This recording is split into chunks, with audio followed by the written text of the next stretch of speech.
PBBM kinumusta mga residente sa ilang evacuation centers sa San Mateo, Rizal. Pamamahagi ng food packs, personal na sinaksihan ng Pangulo. Makibalita tayo live kay Eden Suarez Santos. Eden. Yes, Wedge. Pagkatapos ang ilang oras na pahinga ay agad na sumabak si Pangulong Ferdinand Marcos Jr. sa kanyang trabaho mula sa 3 araw na official visit sa Estados Unidos. Sunod-sunod ang kanyang naging aktibidad ngayong araw, July 24, 2025. Unang binisita ng Pangulo ang mga residente na inilikas sa Mali Elementary School sa San Mateo, Rizal na nagsilbing evacuation center bunsod ng malawakang pagbaha sa lalawigan ng Rizal.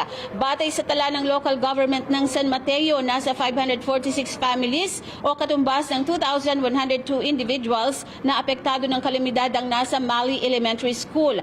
Personal na sinaksihan din ni PBBM ang pamamahagi ng food packs at iba pang pangangailangan ng mga biktima. Sunod na kinumusta ng Pangulo ang mga evacuees sa Santa Ana Covered Court kung saan ay may inilikas na 497 families o 1,635 individuals. Tumanggap din sila ng food packs mula sa DSWD. Abot sa halos 22,000 na individual ang naapektuhan ng kalamidad mula sa 3 munisipalidad ng Rizal Province. Pagkatapos ang pagbisita ng Pangulo sa mga nasabing evacuation center, ay pinangunahan din niya ang situation briefing ng National Disaster Risk Reduction and Management Council o NDRRMC dito sa tanggapan ng Office of Civil Defense sa Campo Aguinaldo. Tinalakay sa briefing ang patuloy na pagresponde sa kalamidad lalo't may nagbabanta pang bagong bagyo liban kay Emong at Dante. Tiniyak ng Pangulo na ang mga biktima ay mabigyan ng assistance.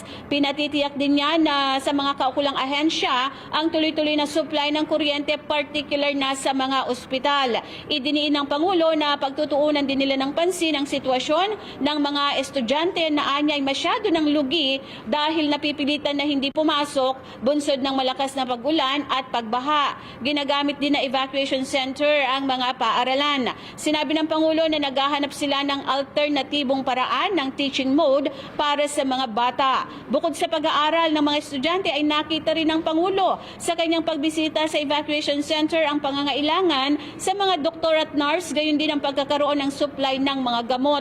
Binigyan din ng Pangulo na ibang-iba na ang panahon ngayon dahil sa climate change, kaya hinihikayat ang publiko na palitan na yung kanilang pag-iisip pagdating sa bagyo. Anya, dati kasi alam natin kung kailan ang typhoon season at kung saan ang mga binabahang lugar. Sa situation briefing ay iniulat din sa Pangulo ng DOST Pag-asa na nasa 12 hanggang 15 bagyo ang papasok sa bansa sa taong ito. Narito ang bahagi ng pahayag ni Pangulong Ferdinand Marcos Jr. I explained once again, it's not the first time I've done it. We have to explain that yung wag na mapalitan na natin ang pag-iisip natin. Hindi ito unusual, hindi ito emergency. Ito gayon talaga ang panahon.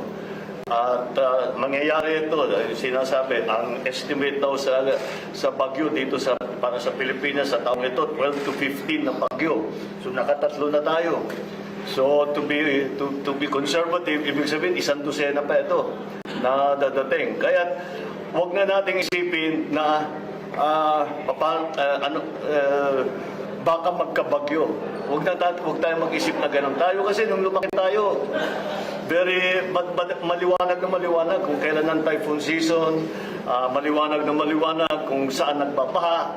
Ngayon, hindi na ganun. Kaya nagbago lahat. And we have to see na pag huwag na natin sasabihin baka magkabagyo, paano na pagdating ng bagyo dahil darating at darating yan. That is the fact of climate change. Wedge, batay pa rin sa direktiba ni Pangulong Ferdinand Marcos Jr., tuloy-tuloy ang pagbibigay ng mga tulong sa lahat ng mga kababayan nating naapektuhan ng kalamidad dito sa ating bansa.